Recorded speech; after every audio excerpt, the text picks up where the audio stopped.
Hey fam, happy Wine Lovers Wednesday. I am here with is this a three-peat? Are you a three-peat guest? Yes, I Yes, am.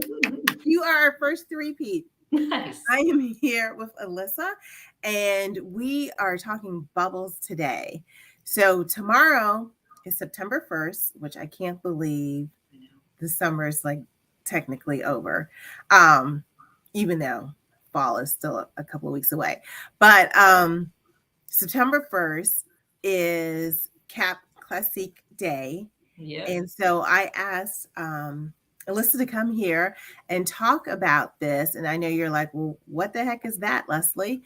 So she's going to tell us all about it. And we're going to drink some bubbles doing it. So, Alyssa, for those who have been under a rock and have not seen us before, please tell people who we are. Sure. So my name is Alyssa Wolf. I'm a wine importer. I've been importing wine from South Africa since about 2016. That's the majority of my portfolio, and then expanded in 2020 to carry some Portuguese wine as well. And I believe, Leslie, did we first meet when one of my winemakers, Babylon Storing, you did a podcast with him? I think you had him on a swirl suite. We did. Yeah. But you know what? It was even before that. I think we met at the South Africa embassy. It was at the embassy. You're right. Yes. Yeah. And then we had interviewed him. Is he still a winemaker there? Yep. He's coming to Virginia next weekend. There's a South African Food and Wine Festival at a winery near Richmond. So he'll be there selling wine, probably drinking wine, eating some food, listening to music. So, yeah. Yeah, he was, super cool. Cool guy. And I definitely want to, like, that is on my bucket list because he had me when he started talking about the spa. Mm-hmm. Have you done the spa experience? No, we were there so this is Babylon Storing Winery. It's this amazing wine farm in South Africa. They have a hotel, they have a spa, they grow their own herbs and then make essential oils and make lotion for the spa and other treatments that I don't know what they are. And it's just this gorgeous, phenomenal place. So I did go there. I got to do a tour of the cellars, have it what South Africans call a sundowner drink, basically like a happy hour drink. When the sun goes down, you okay. Up in the mountains, and then I got to eat at their restaurant. But no, I did not do any spas. I went for a hike. That doesn't count. No. Yeah. No. Definitely. Well, you have to do the spa. Mm-hmm. Do they have, like, when the sun comes up, a sun up drink? No, but they should. I don't know. Some of them probably do. We should do that. So, we are having today. Let me see if I can get this right. There we go. Yeah. And am I saying this right, Valeria? Villiera. Yeah. Has a traditional brut, and it's made with Chardonnay and Pinot Noir. Is that correct? Correct. Yeah, it's about 70% Chardonnay. 70% Chardonnay. And this is, and a lot of people don't think of South Africa as producing sparklings, but they produce really finely elegant sparklings in the traditional, very much influenced by the French. Yes. And the traditional French method, and use mostly the similar grapes to champagne. There are some, they make some adaptations, but pretty much the same grapes there. Yeah, mostly. And in South Africa, they have the Cap Classique Association, and you can be a Cap Classique member, which Villiera is. The official Cap Classique Association wines are all going to be champagne grapes, but you can make a Cap Classique you can make it from anything. You can make it from Chenin Blanc, from Sauvignon Blanc, from any varietal that you want to make it from. It just won't be in that official category, but it's still a lot of fun. So can we just like talk about the breakdown Mm-hmm. of how, because are there different like premier levels with Cap Classique? No, they don't go into it that way necessarily. Mm-hmm. They will do, so for example, you have open, whoop, there it is. Yeah. The Tradition Brut, this is their non-vintage. So just like in Mm-hmm. champagne, you have your non-vintage champagne, you have Right. your non-vintage Cap Classique. They will do vintage years. So Mm-hmm. for example, Villera's highest level Cap Classique is their Monroe Brut, which Okay. will be a vintage year, and they don't do that every year.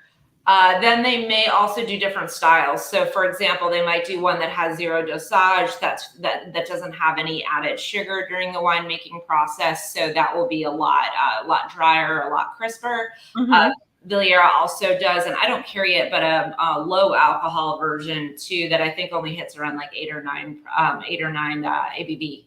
Okay. So it's not that there's the different, like a Cru, Grand Cru, Premier Cru, but there's different styles and different types of Cap Classique, and you do have that house and non-vintage style. Which one is the most popular one? Probably the non-vintage. I mean, Mm-hmm. just like here, if someone goes to the store and buys a Cava or does buy a Cap Classique, you're probably seeing non-vintage, which just quickly for folks, your folks probably know bubbles pretty well, but non-vintage means that they'll blend wine from different years because they always want this Tradition Brut or whatever it is Right. to have the same flavor profile, to have the same aromas, so that if you buy Villera Tradition Brut, you like it, you know what it tastes like. 2 years from now, it's gonna have that same profile. 5 years from now, it's gonna have that same profile. So they have wine from different vintages that they blend into the bottle to make sure that they can be consistent. So I just opened mine and poured it. And here we go. Virtual cheers. Oops. Cheers. Cheers. Honestly, I haven't had anything to drink, but like I love the mousse on it, and the bubbles are really fine. They're really fine bubbles. Yeah. Very, very fine. They, it doesn't dissipate quickly at all. They are continuing to go, which is really great. The folks at Villera actually, when they started, so they've been making Cap Classique for almost 40 years. They started with, I forget his name, and I'm not going to try to say French names or words, but a gentleman from Champagne came over and kind of was hired as a contractor to make sure they were doing things to the proper method and so forth. And they do have somebody come over from Champagne, I don't know if it's annually, but intermittently to, okay, we're still following things to your standards, correct? Right. We want, not that you would necessarily, confuse it with a champagne, but they want it to have champagne characteristics just with South African terroir. So for example, for me on the Tradition Brut, when I smell it, when I taste it, I get this really nice, like fruit up front, this golden apple that maybe you don't get with champagne because it's a cooler climate. It's more, that old school mineral steel profile. But then you taste it, you still have that really good acidity. Yeah. And I love that you do get some of those. I love the bready notes on champagnes that come from the way that they're made. And I like that you get this on the Tradition Brut. Yeah. You get that baroche. Yes. But I think the thing is striking about this is the color. Yeah. I know it's non-vintage, but is it aged for a while? Yeah, they age it on the lees for 18 months. So your minimum in champagne, I believe, is 12 months for non-vintage champagne. For Cap Classique, they have to do 9 months of lees aging. The Villera doubles that for their non-vintage. Wow. I mean, you definitely can tell by the color. Yeah. Yeah. You can tell by the color. It's beautiful. And it's delicious. It is delicious. It is delicious. So You held up the rosé. Yes. So I have the Tradition Brut Rosé. That's the color in the glass, just that really pretty, almost like light salmon color Mhm. pink. And then this is the bottle, so same style, but there we go. Obviously different color. So the Tradition Brut Rosé is a little bit non-traditional because this Mhm. has Pinotage in it. So Pinotage is certainly not a champagne grape, but it is a very South African grape. Mhm. So this is about 35% Pinot Noir, 30% Chardonnay, 5% Pinot Meunier. So we're sticking with the champagne Right. varietals, and then 30% Pinotage. I did an Instagram live yesterday, and I was trying to remember all of the grapes off the top of my head. Unsuccessfully, but I did remember that the Pinotage was there. Yeah. And I quoted my grandmother, and she would say, it's a big old gumbo because it's so many grapes that are represented, but Yeah. it's not they don't get lost with one another Mm-mm. in this blend. This would be good with gumbo too. It would. Yeah. It would It go. would be. Yeah, I do think, I mean, I wouldn't call myself a particularly skilled wine taster. I'm not a sommelier. That's not really what I'm into wine for, but I know some folks like doing that, have a lot of fun doing that. I Mhm. can't imagine anyone would call Pinotage in this glass. However, when you know it's in there, and if you've had Pinotage as a still wine and are Right. familiar a little bit with the flavors, the aromas, Mhm. you get just like the tiniest bit of that in here. And it kind of just comes through as a hint of maybe, I don't know, earthiness. It's Yes. Mhm. funky is not the right Mhm. word because funky, I think of pet nats, I think of that sort of Right. thing. No. Mm-mm. This is clean. Like this is, It's that this is too refined to yeah, say that it's funky. yeah. But a Yeah. hint of earthiness that I think probably comes more from the Pinotage than it would from the Pinot Noir or from the Chardonnay. Yeah. I like this has an amazing finish on it because I'm still tasting it, but it has to me this has an earthy quality that some sparklings don't have. Some sparklings are kind of piffy Mm-hmm. and it doesn't last, like it's not memorable at all, but this is Yeah. definitely memorable. And Hmm. well, you can have practically anything with bubbles, but this is something that you could have like a hearty stew with or Yeah. something of that nature, and it wouldn't get lost in the meal at all. I agree. And I'm not sure that might be because of the extended lees aging or just Mhm. because of the concentration of fruit that you will get in South Africa. It's warmer, it's sunnier, it's dry. They don't have to go through so many battles that you have to go through in Champagne. So you get really good concentration of fruit. You have good flavor intensity in your wine. And I Mhm. think that translates into the sparkling wine, even though those are grapes that they pick, much earlier than they pick their grapes for their other wines, for their still wines. Yeah, I do think, like I always say, wine is like real estate. Everything is local. Like Yeah. it makes a difference. Oh yeah. And even though similar grapes, totally different climate, Hmm. totally different terroir, a lot of influences. And is this off the Cape also? Yeah. So they're based in Stellenbosch. Hmm. So they're going to have that influence there that you wouldn't necessarily get in Champagne at all. No, and they're sort of in the Bottlary Hills region, which is slightly higher elevation.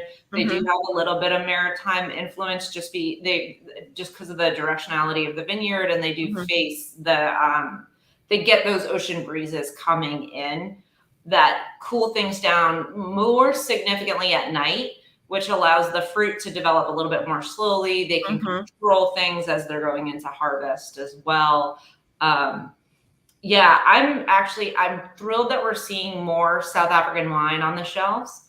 but you really don't see a lot of Cap Classiques. No. Yeah. You see, Graham Beck has a U.S. presence and fantastic wines. And then in the DC area, you see Villiera as well. I've seen like one or two others here or there, but they don't seem to have a consistent presence.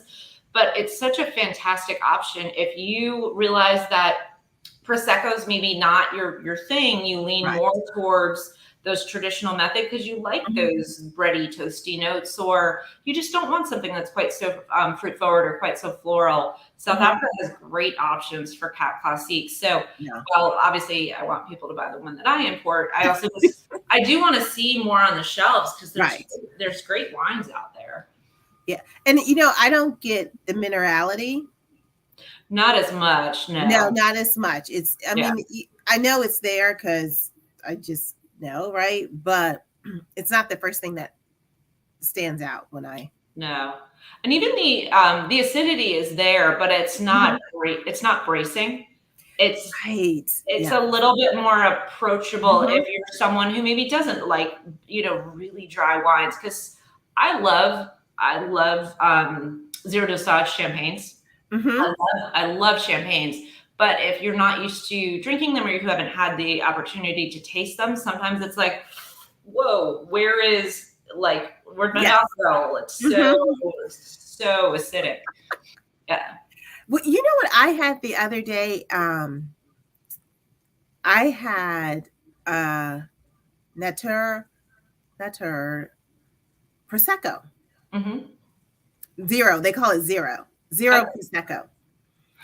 So it's very similar to like the natural champagnes where there's zero residual sugar in it. It was amazing because I'm not a big Prosecco. I mean, I like Prosecco, but I'm not like a big Prosecco person. I was like, I could do this. That's cool. I don't actually quite know how they would do that. That's interesting. But I'm not as familiar with tank method as I am with traditional method. So, but I guess you still and this was the tank, and they used the Chermat. Am I saying that right? Oh, I don't know. Yes. Well, if somebody's listening, please correct me. Please correct me. Yeah. I'm also happy to try that wine if anyone would like to give me some. Yes. You know where it is. Okay, so between us girls, the Duck and Peach right off of Pennsylvania Avenue. I think it's on like 6th Street. Is that like by the Senate kind of? No, it's literally like one block off of Pennsylvania Avenue, across from Eastern Market. Like that's that side. Okay. Okay. So directly across the street from them is called this restaurant. It's an Italian restaurant, and it's Radicchi is the restaurant. Yeah, I know. I used to work right near there when I had a full-time day job. Now you have a lifetime career. Exactly. Yeah. Yes. But I know that market. It was kind of came up as I was leaving, but I know folks who live on the hill love it. They have, and this is my public service announcement, they have wine tastings every day. Wow. Every day. I had my Got Vino shirt on, and he was just like, you need to try my wines. He had like 6 or 7 different wines out there. It's not just like, some people just have a couple of wines. But he had 6 or 7 different wines out there. And he said, it's every day, and the wines change every day. That is, my dentist is right near there. I might need to time this. And they're all Italian. Nice. They're all Italian. I was like, well, who's your importer? And he wouldn't tell me. Dentist is wondering why I'm having so much fun. Right, exactly. Yeah. But that's where I had the Prosecco. Very cool. Yes. Yeah, it was delicious. So I don't know if the listening public knows, but you and I are hosting a wine tasting on October 12th. Yep. And actually the place that we're having the wine tasting it's called Bitter Elegance, and she's in the Navy Yard, like she's on the other side of Pennsylvania Avenue, I think on 8th Street. Okay. Yeah. And it's a beautiful boutique, very lovely, like Zen clothing boutique, and she believes in sustainable clothing. Very cool. So she only uses clothing that has low impact to the earth or what have you. In addition to that, they have a weekend tea. So if you call them or make reservations or drop by this store, they have a tea service, That's cool. and they sell wine. So that long description is to say that we will be there on October 12th Yep. at 7 or 6 p.m. I think I think it's 6. it's 6 p.m. And if you like what you hear about these wines, we are pouring both of these wines Yep. because there's nothing like starting out a wine tasting with bubbles on the front end and on the back end. And then I think we're pouring the Pinot Noir. I think so. Did it for the tasting the ataraxia? Yes. Yeah, and I wrote it down, but I don't have it in front of me. Yeah, I should have mine in front. But we are tasting traditional South African wines. Yep. So if you are like, where's my Pinotage? It will be there. It will be there. I think we're tasting also a Chenin. We'll have to go back over this again. Yeah. I believe we're doing the Babylon Storins Chenin blend. So that was the farm we were talking about with the spa. They have an awesome blend called the Candide. It's a blend of it's about 40% Chenin Blanc, little Chardonnay, little Viognier, little Semillon, little Sauvignon Blanc. So it's mostly Chenin, but some of the other grapes just add a little bit more flavor and texture. And I think we're definitely doing a Pinotage, and I think we're doing the Cinsault too, right? Yes, we are. That will be the first time I'm pouring the Cinsault to anyone other than my distributor. So that, and you, I mean, anybody outside of the industry. So that's very exciting. That is exciting. So if you've never had one, and especially, I mean, I've never, prior to tasting it with you, I had never had a South African one. So I'm excited about that. I'm also, to me, it's very wonderful and curious how that area has embraced a lot of the traditional grapes that you see in France, but have their own interpretation and style. Yeah. So it is pleasant and it's unexpected. Yes, that's a good way to put it. And it's a perfect match for that shop too. South Africa is, these bottles, because they're covered in foil, it doesn't show it. Any still bottle of South African wine that you get will have a little sticker up here. It's just, it's under the foil. That is a sustainability certified sticker. Or it's a little label, and it's required in order for the wines to be exported. They have to meet a certain level of sustainable agriculture. The wines that we're tasting tonight, the Bubbles Villiera, they go above and beyond that. They have solar power. They have a greening project, which is basically when you plant vines, those are not native growing plants. So they might have to pull up native plants to plant vines. They're replanting native plants in other areas to make sure that they have a diverse vineyard and that they're respecting that biodiversity, that there's a place for the birds and the bees and all the insects and the snakes and all that stuff that you need to make a healthy vineyard. So they are, if it's a sustainable clothing store, this is a very appropriate wine tasting to be doing. Well, and the other thing I was reading up on them is their it's not their hiring practices, but their labor practices, and how they're certified. I should have written this down. Yeah, they're fair trade, and then they are also BBBE. Yeah. Which is an important standard in South Africa. And I'm going to Google the acronym because I have to. Let's see if Google figures it out. But sir, if I could spell for certification, that would be helpful. BBEE, is this coming up?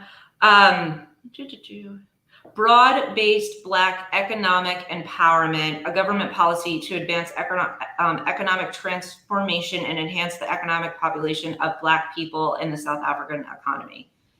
BBBEE. That's a lot of letters, which I That feel like is. I'm having to Google that now. So yeah, Villera is BBBE certified. They also participate in the Pebbles Project, which is an organization that is specifically for the children of farm workers. So whether it's, and different wineries that I work with do different things. Cap Classique, for example, they pay for education, and they do an after-school soccer team, and they do horseback riding for kids. Villera actually just gave part of their offices, part of their buildings, part of their land to Pebbles Project, and was like, this is yours, just kind of do whatever you need to do here. So I think they're used for classrooms and that sort of thing. That is awesome. And I think that's so important, where I know people are like, keep your social issues out of your class or what have you.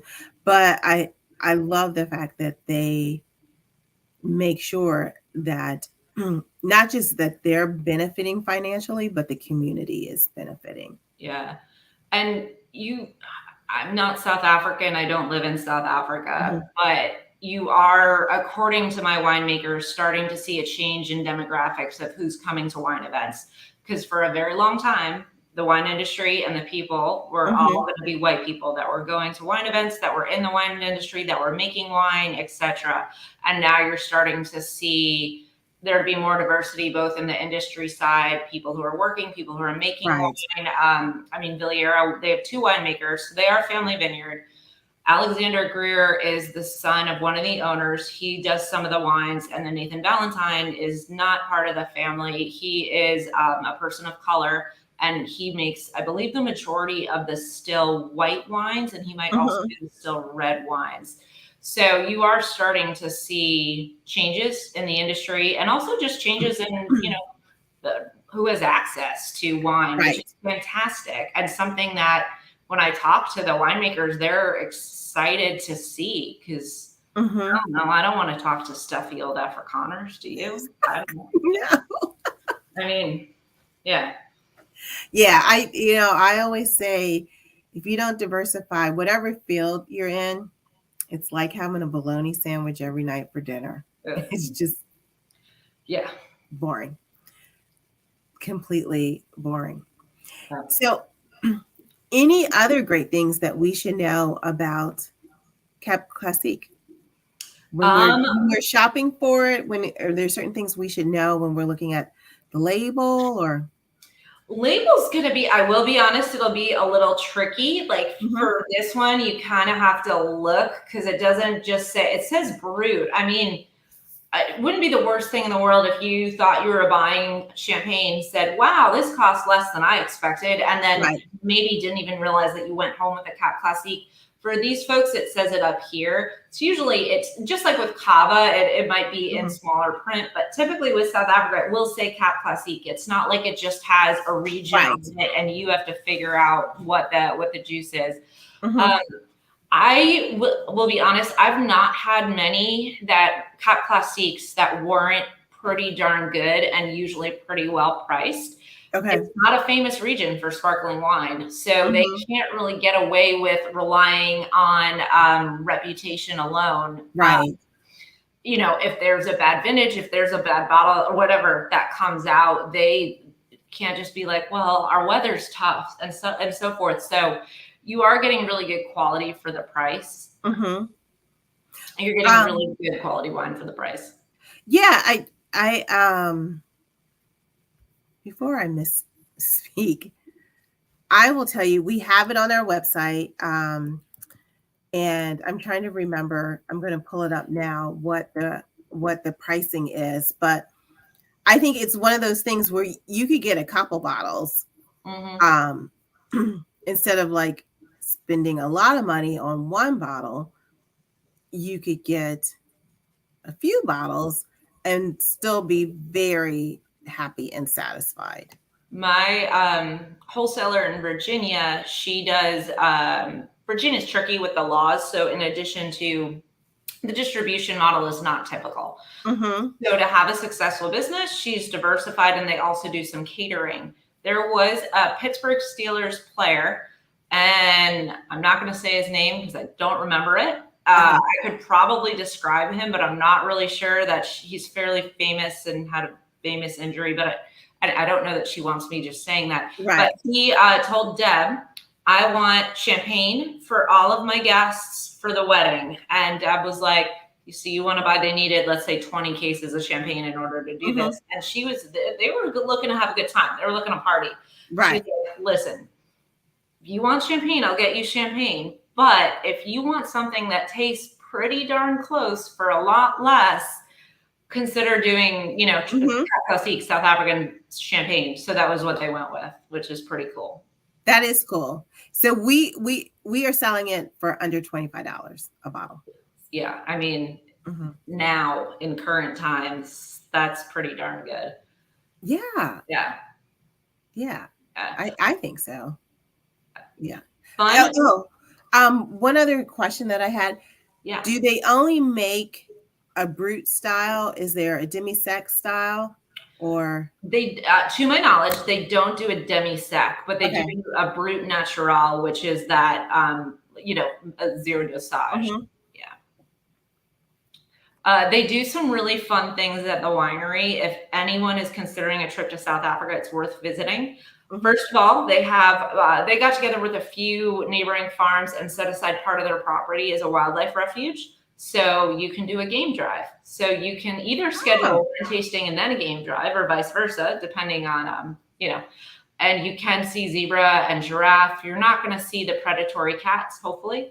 They're not in that area, but it's pretty neat. So, I mean, you're talking about biodiversity, the amount of birds and tortoises and antelope, etc., animals that wouldn't otherwise be there if all the farmers just, used all of it for agriculture.